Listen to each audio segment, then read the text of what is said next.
Bueno, estamos nuevamente con ustedes, nuestros oyentes, de la Poderosa en Miami y de Radio Martí en Cuba. Estamos con nuestro programa La Voz de la Oposición de la Fundación Rescate Jurídico, siendo representada hoy por directores Carmen Álvarez, Orlando González Landi y el que les habla Santiago Álvarez. Siempre con la producción de Carlos Santana y Paulina Fátima en las redes sociales. Y ahora continuamos nuestro programa con uno de los hombres que más mérito tiene en la lucha por la democracia en Cuba y que en este momento está cumpliendo un papel extraordinario al frente del Partido por la Democracia, Pedro Luis Boitel. El Partido por la Democracia, Pedro Luis Boitel, es una de las organizaciones opositoras en Cuba que, a pesar de que son no violentos, a pesar de que buscan simplemente democracia para Cuba, es una de las organizaciones que más hombres y mujeres tiene presos. Y el que está y nos puede informar en este momento sobre todo lo que está pasando se llama Iván Hernández Carrillo, un líder sindical de reconocimiento internacional. Bienvenido a nuestro programa, Iván. Ha sido un placer, como siempre, tenerte con nosotros aquí. Gracias, Santiago, y gracias a los que están contigo en el estudio. También gracias a la audiencia de este programa y para que también se escucha dentro de Cuba. Y gracias por la bienvenida que me has dado. Bueno, Iván, tú tienes mucho que contar. A ti no hay que hacerte muchas preguntas, pero dime, ¿qué me puedes decir nuevo? ¿Qué hablas de la salud de Félix Navarro, de Sailí Navarro, de todos? Claro, ahora mismo la información que tenemos sobre el estado de salud de Félix Navarro es muy preocupante y lamento tener que dar siempre malas noticias, pero lamentablemente desde las prisiones todo lo que nos llega es malo, siempre es malo. Y por supuesto, ahí están nuestros hermanos que están padeciendo lo que es el presidio político, una vez más, como es el caso de Félix Navarro Rodríguez, que esta es la prisión política a la que la lleva la dictadura. En el caso de Félix Navarro, tenemos muy poca información de él, apenas lo que podemos conocer es a través del hilo telefónico y de la hija de Félix Navarro, que también está presa, es Sailí, que una vez al mes le dan una vez al mes le dan una visita y cada 15 días una llamada telefónica. Ella sí tiene mejor comunicación directa con Félix, incluso mejor comunicación que con la esposa, con Sonia. Y lo último que hemos conocido de la última visita que Félix tuvo a finales del mes de abril con la familia, o sea, con la esposa, es que lo vieron más delgado. Incluso me cuenta la esposa que un poco encorvado, y él le pudo contar que estuvo casi un mes con una sacrolumbagia. Esto es una enfermedad que, se viene a incorporar a todas las que él ya ha venido adquiriendo dentro de la prisión, empezando por la COVID, los catarros que le han dado, los problemas pulmonares, y ahora este tema de la sacrolumbagia viene a empeorar el cuadro clínico alrededor de Félix Navarro. Todos sabemos que la dictadura no le presta atención médica a Félix dentro de la prisión. Él no tiene un seguimiento a su cuadro clínico como diabético. Un diabético debe tener una mejor atención en el sentido, en los alimentos, en los medicamentos, en que se le siga el tratamiento de la verificación de cómo tiene la glucosa en sangre. Nada de esto ocurre.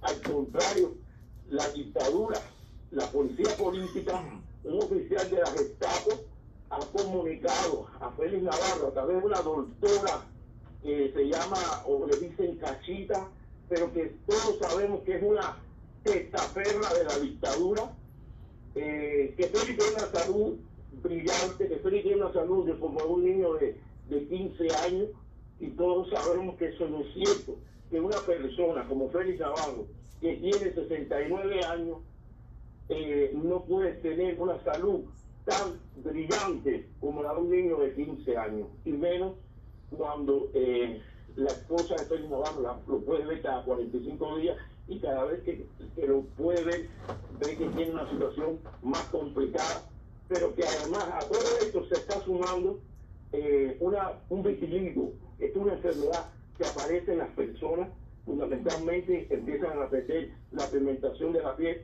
Esto es consecuencia al estrés y a la situación de desesperación y de inseguridad que se vive dentro de las prisiones. Bueno, y en la calle también, pero fundamentalmente en este caso, que estamos hablando de Félix Navarro Rodríguez, es adquirido dentro de la prisión por el estrés y por la situación a la que lo han llevado aquí dentro de la prisión, donde tiene que vivir y compartir un espacio muy pequeño, muy reducido, con más de 20 presos, y en este caso estoy hablando de presos comunes, muy peligrosos, porque incluso los tienen recluidos en un desterramiento con presos de alta peligrosidad, presos que ya son reincidentes en las prisiones y por delitos muy peligrosos, como les decía, por ejemplo, asesinato, violación, que ya estamos hablando de otro tipo de prisioneros. Bueno, pues este tipo de personas tienen mezclado a Félix Navarro. Es lógico que su situación de salud empieza a deteriorarse, empieza a complicarse, y que ya Félix no puede estar como mismo entró hace 1 año y medio a la prisión. Lo bueno que podemos decir de todo esto es que el espíritu, la autoestima de Félix Navarro, su posición política y su liderazgo como hombre de bien, sí está al 100%. Él mantiene su posición y su postura al 100%. Lo otro también que le hablaba es del hostigamiento y la represión que allí sufre a mano de los carceleros. Claro, todo esto es indicación de la Gestapo, de la policía política secreta.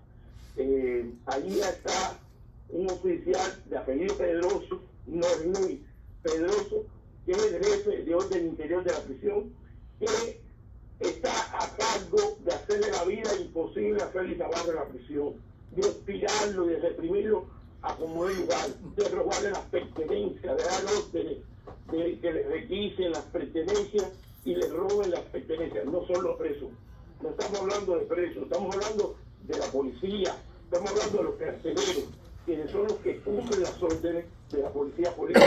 Es bastante penoso y lamentable que estas cosas estén pasando, pero nada de esto le quita el deseo a Félix Navarro de que Cuba sea libre de dictadura y de personas tan malas y sinvergüenza como esta. En el caso de Sailí, también la madre nos cuenta de que Sailí ha perdido mucho peso corporal. Es lo único que pasó un periodo de como un catarro normal que pasa en las prisiones. Ahora mismo también Ticia Abascal ha pasado un periodo de COVID que hay dentro de la prisión de mujeres de Matanza. Se ha disipado dentro de la prisión esta enfermedad, como se ha disipado dentro de la población aquí en el país. Pero ya está mejor de salud. En el caso de Ticia Abascal ya por lo menos desapareció la tos y la fiebre, y bueno, está en mejores condiciones, aunque en el último proceso que tenían que llevar a Sisi a un médico para un tratamiento que le estaban siguiendo de una verruga, además, no le llevaron a la consulta médica por falta de transporte. Según ellos no hay combustible y por esa razón no la llevaron a la consulta médica. Iván, sí. Iván, Tania sigue en la misma prisión Sí, tanto, sí, bueno, sí, no estaba ahora, pero con Sailí está con sí, tanto sí, y Tania está bien. sí, tanto, bien, sí, tanto sí. Cici Abascal, Sailí Navarro y Tania Echeverría Menéndez están en la misma prisión. En el caso que es la BOT de Matanza. Y en el caso de Tania Echeverría, que era el caso que le iba a agarrar, Tania tuvo un cuadro de hipertensión arterial severo que la llevó al hospital a tener que ser internada en el Hospital Provincial de Matanza para recibir la atención médica especializada. Gracias a Dios, este proceso pasó y ya Tania está mejor de salud, incluso con un tratamiento médico que aparentemente se lo están llevando, o sea, que se lo están brindando y ha mejorado por lo que es el tema de la presión arterial, que todo esto es consecuencia de las condiciones de vida que tienen que llevar allí en las prisiones, el hostigamiento y la represión. Ahora recientemente nos contaban estas muchachas de allí de la prisión que 2 oficiales de la policía política fueron a verlas, a interrogarlas, incluso a amenazarlas. Pero esta puede ser la consecuencia de, bueno, de que la presión arterial se les suba y tengan problemas de este tipo y de otros. ¿Y qué me dices de Pancho Rangel? Bueno, Francisco Rangel, igual que Leilandi, están emocionalmente bien de salud. O sea, ellos mantienen su posición, mantienen su nivel de patriotismo y de defensa a sus derechos en la mejor altura dentro de la prisión. Y de salud, en el caso de Francisco Rangel, ya sabemos que Francisco Rangel también tiene una salud delicada, no solo que ha empeorado después que entró a la prisión, sino que ya venía con estos problemas desde la calle, desde que estaba en la calle, y ahora lo que se ha empeorado, precisamente por la falta de tratamiento, la falta de atención médica y demás que ya todos conocemos. Pero gracias a Dios, bueno, él mantiene una posición digna dentro de la prisión. Yo estuve hablando hace unos días con Ania y me estaba diciendo todo lo que ha pasado personalmente con Cici. Y gracias a Dios, Cici es una muchachita muy fuerte y puede soportar esas cosas, pero de todos modos hay tantas cosas que, como tú dices, le sube la presión a los presos en Cuba, que eso hay que temer siempre por la salud de todos ellos. Lo peor de todo esto que te ha agarrado Santiago, y es nuestro parecer, y es lo que creemos, y la familia también piensa, en el caso de Félix Navarro, es que la policía política está haciendo todo esto alrededor de Félix Navarro para hacerlo desaparecer físicamente, para asesinarlo en la prisión, para que Félix no salga con vida de la prisión. Esto mismo está pasando con José Daniel Ferrer de un Papo, allá en la prisión Malverde en Santiago de Cuba, quien hace más de un mes que no se tiene noticia de él directamente, porque la policía política se encarga de que estos líderes opositores no salgan con vida de la prisión, y más sabiendo o conociendo la posición de Félix Navarro, la posición de José Daniel Ferrer, la posición de Francisco Rangel y de Sailí Navarro, que se niegan a abandonar el país en medio de las negociaciones que se pueden tener lugar con la Iglesia Católica próximamente. Bueno, la verdad que yo creo que eso es precisamente el tema que lleva a la dictadura a hacer lo que está haciendo con José Daniel Ferrer, con Francisco Rangel, con Félix Navarro, con Cici, con Sailí y con cientos de presos, obligarlos a hacerle la vida tan miserable en la prisión que acepten salir del país. Pero eso, Félix me lo ha dicho, hemos podido conversar y él me ha dicho que ni muerto lo van a hacer salir de Cuba. Entonces, como la dictadura sabe que la posición de Félix es firme y no es negociable, entonces la otra opción que les queda es asesinarlo en la cárcel. Y es lo que están haciendo. Esto no le queda duda a nadie. Como lo han hecho en el pasado con otros prisioneros políticos que han asesinado, como a Zapata, Orlando Zapata Tamayo, que lo asesinaron en la prisión, sin duda para nadie. Esto quieren hacer con Félix Navarro, quieren hacer con José Daniel Ferrer, con Francisco Rangel y con todo aquel que no se acoja al plan de salida del país, que es lo que ellos pretenden hacer. Entonces, la solución es, no los queremos en la calle y tienen que irse. Si no se van, como se mantienen firmes en su posición, bueno, saldrán de la cárcel muertos o ya listos para morirse en la calle. Esa es la posición de la dictadura. Estamos bajo un régimen dictatorial, un régimen despótico, un régimen que no alberga ningún tipo de duda para nadie de que es capaz de matar. Y esto tiene que servir. Nosotros llamamos la atención a la comunidad internacional, hemos alertado a organismos internacionales, incluso a diplomáticos y funcionarios del gobierno norteamericano y de otros países, para que tomen nota y estén pendientes de lo que pueda pasar alrededor de Félix Navarro Rodríguez, de José Daniel Ferrer y de otros a los que el régimen apunta a desaparecerlos físicamente. Esto, por supuesto, aprovecho las ondas libres de esta emisora para hacerlo saber, para denunciar, y a ustedes como organización, como institución en ese país, que también alcen su voz para que este tipo de asesinatos selectivos, el régimen cubano no pueda llevarlo a cabo.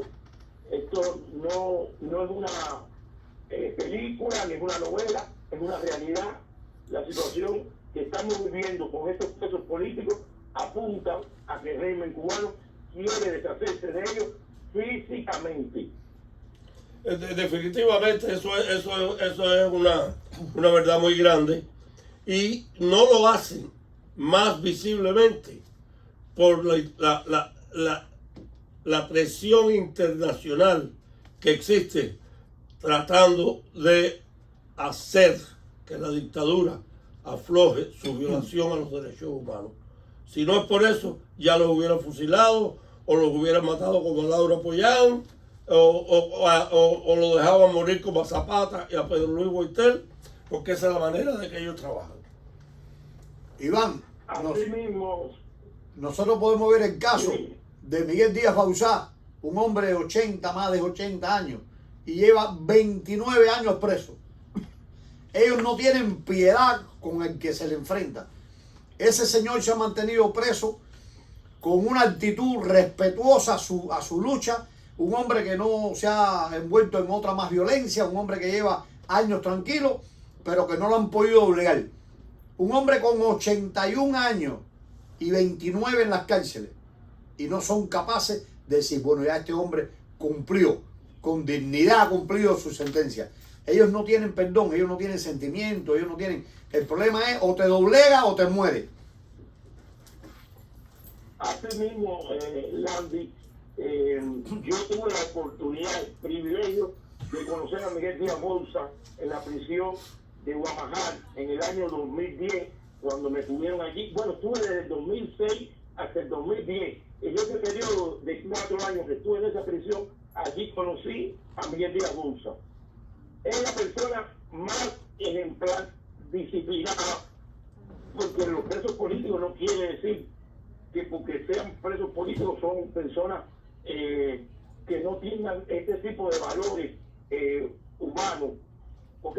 Porque el régimen se encarga de crear toda una fachada alrededor de los presos políticos como delincuentes, contrarrevolucionarios, o sea, usa adjetivos para tratar de descalificarlos, y sin embargo, ante los ojos de la población penal, incluso de los mismos carceleros, por lo menos en el caso de Miguel Díaz Bauzá y los demás, pero bueno, en el caso de Miguel Díaz Bauzá, que estamos hablando, que ha ganado un lugar, un respeto amigo de los carceleros y de la población penal, que lo hace inigualable dentro de la prisión. Es una persona de mucho respeto y de mucho cariño por parte de los presos comunes, que lo ven como un verdadero patriota y lo ven como una persona que ha sacrificado su vida en aras de conseguir la libertad de todo un pueblo. Y eso, por supuesto, a mí me llenó de mucho orgullo y de mucha satisfacción poder conocer. Es un privilegio, fue un privilegio conocer a Díaz Bolsa allí en la prisión. Ahora está en otra prisión con otras condiciones, pero su estado de salud es bastante endeble, y eso quiere decir que ellos están buscando también, en el caso de Miguel Díaz Bolsa, como no han podido obligarlo, de liquidarlo físicamente.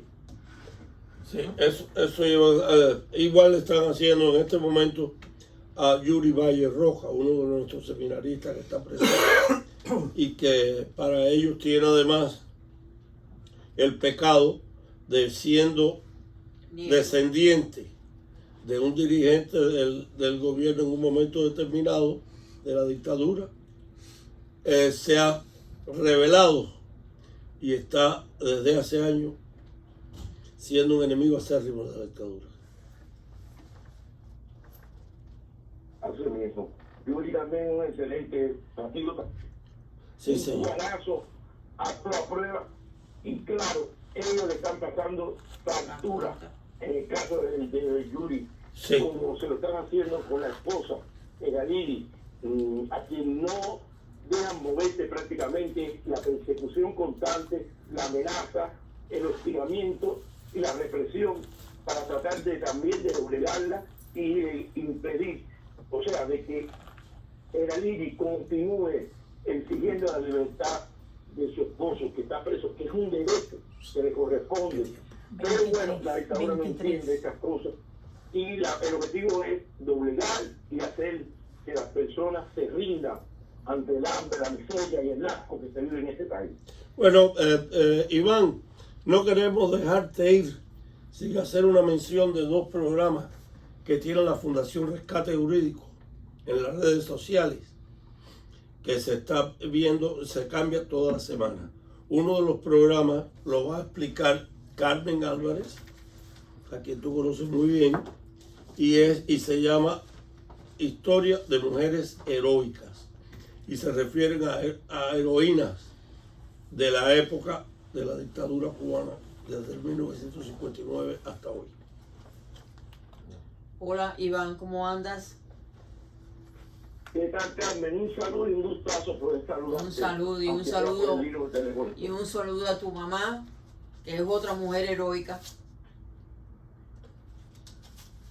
Así mismo, se lo dejo, gracias. Bueno, el programa que yo estoy dedicando es a las mujeres que son tan patriotas como son ustedes, que han tenido en diferentes momentos de la Cuba represora y comunista, han estado peleando como han estado peleando ustedes. Es decir, que el programa se llama Mujeres Heroicas porque tanto son madres, hijas, sobrinas que son que pelean y que son tan patriotas como los esposos, como los padres, como todas las personas que ellas se definen como patriotas iguales que ellos. Así que ya estamos, el primer capítulo fue Marta Beatriz Roque Cabello, la segunda fue Sailí Navarro y la tercera va a ser Laura Pollán. Entonces también tenemos otro programa que está dedicado a los seminarios del que tú fuiste parte.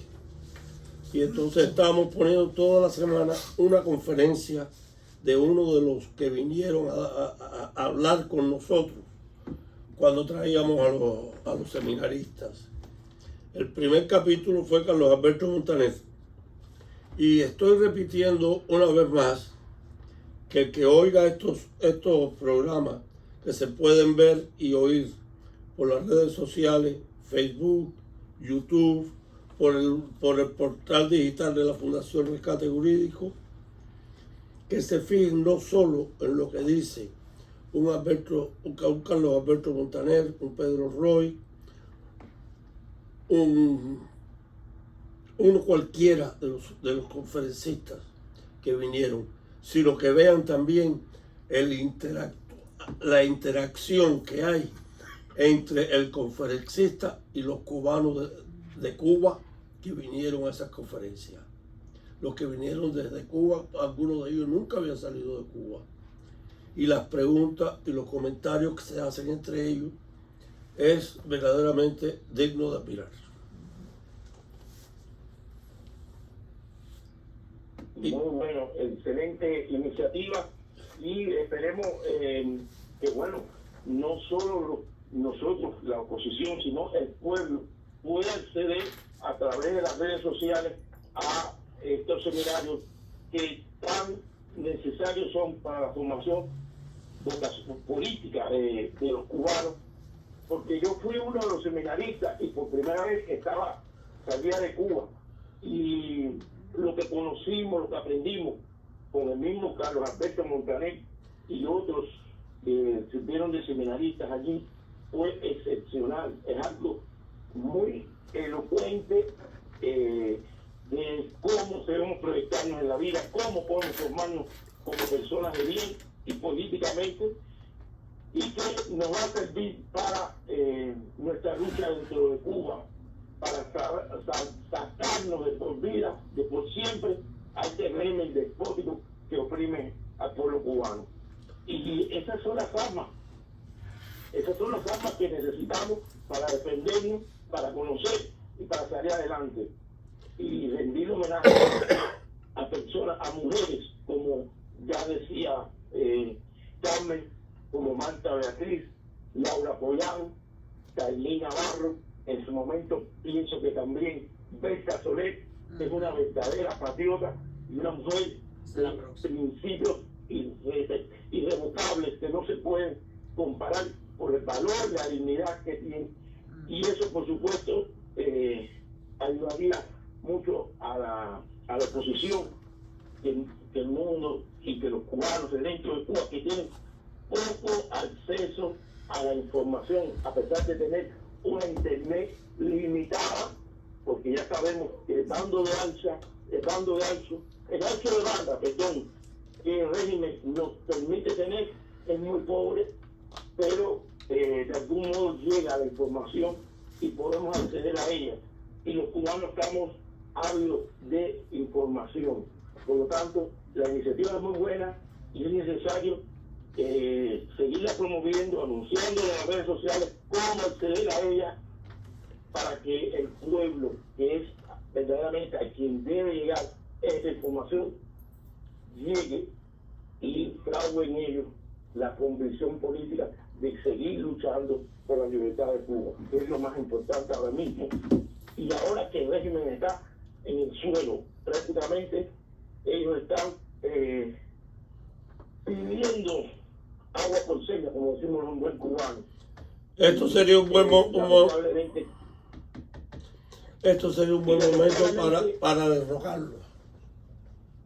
Exactamente, y lamentablemente el gobierno de los Estados Unidos no es que ellos sean los que tengan que hacer, pero no están haciendo lo que deben de hacer para ayudar a la oposición y al pueblo de Cuba. Bueno, Iván, ha sido un placer verte. No, que te iba a decir, Iván, que el privilegio de escuchar a estos hombres en esas conferencias, que los vamos a volver a escuchar, y eso va a quedar hasta para los libros de historia. La oportunidad no solo de ustedes, sino de nosotros aquí en el exilio, poder habernos sentado en un lugar a escuchar personas que fueron protagonistas de la historia. Estamos hablando de hombres que han vivido toda su vida por la lucha de los derechos humanos, por la lucha de la libertad, incluso muchos de ellos con las armas en su momento. Y esta oportunidad tenemos que distribuirla dentro de toda Cuba, porque ustedes tuvieron la posibilidad y el privilegio de venir. Pero estas conferencias tenemos que divulgarla, tenemos que enviarla a cada rincón de Cuba. Porque ya le digo, es una oportunidad única en la vida, tener patriotas vivos, protagonistas de la historia real contra la dictadura. Así que tenemos que trabajar duro en eso. y compartirlo en las redes sociales y en los grupos de WhatsApp y en todos los lugares que se puedan compartir y hacer llegar, para que llegue a todos, y lo que yo siempre digo, para que llegue al pueblo, que es el que verdaderamente necesita tener estas herramientas de lucha para poder defenderse. Porque ahora mismo las armas son las ideas, son los principios de cada uno de nosotros, y eso el régimen le teme. El régimen está preparado para luchar con las armas, para enfrentar a sus adversarios con las armas, pero no con las ideas. Lo único que ellos tienen para enfrentar a las personas con sus ideas es la fuerza, la violencia y la cárcel. Mira, voy a terminar esta conversación, esta entrevista contigo, contándoles una anécdota de uno de nuestros conferencistas, y verdaderamente un héroe extraordinario. Me refiero a Agapito Rivera, el Guapo Rivera. Agapito Rivera era un guajiro pobre que apenas sabía leer y escribir. La familia de Agapito luchó a capa y espada en contra de la dictadura y murieron más de 8 de la familia de Agapito Rivera. Agapito Rivera lo cogieron preso después de haberle dado 4 o 5 balazos y lo mataron porque querían hablar con él, querían convencerlo, querían ver como un hombre tan humilde y tan verdaderamente sin educación formal se había revirado en contra de eso. Y Agapito en una de las conferencias nos contó que uno de la seguridad del Estado, que vino y con mucho respeto, cosa rara en ellos, le preguntó: Agapito, ven acá, pero ¿por qué tú te viras si tú no tenías nada? ¿Qué tú tenías que defender? Y Agapito le contestó unas palabras extraordinarias: me mataron la esperanza de vivir en libertad, la esperanza de crecer como hombre y como empresario, como guajiro y como padre. Todo eso me lo quitaron. Y por eso luché contra ustedes y siguió luchando hasta su muerte. Buen Y así ha sido, Santiago. Yo tuve el privilegio también de conocerlo. Y bueno, hasta el último día de su vida, ahí estuvo él luchando. Porque precisamente lo que dice Agapito es muy cierto. El régimen cubano le mató la esperanza al pueblo de Cuba. Ya el pueblo de Cuba no tiene miedo. Donde quiera las personas se pronuncian, hablan y protestan, porque ya el régimen cubano les mató las esperanzas, el deseo de vivir. Los cubanos, los jóvenes fundamentalmente quieren irse de este país, porque la gente ya no puede más. Y es lo que decía Agapito, le mató la esperanza. La gente no tiene oportunidades de hacerse un empresario así, como él decía, ni hacerse de un negocio próspero, porque todo lo que el cubano pueda tener en apariencia, los negocios que puedan tener, están contando un hilito, porque cuando el régimen le dé la gana, se los quita, los multan y le cierran los negocios. Estamos bajo una dictadura realmente, y esto es lo que ha pasado durante estos últimos 64 años de dictadura. Mira, han matado las esperanzas, el deseo de vivir a los cubanos.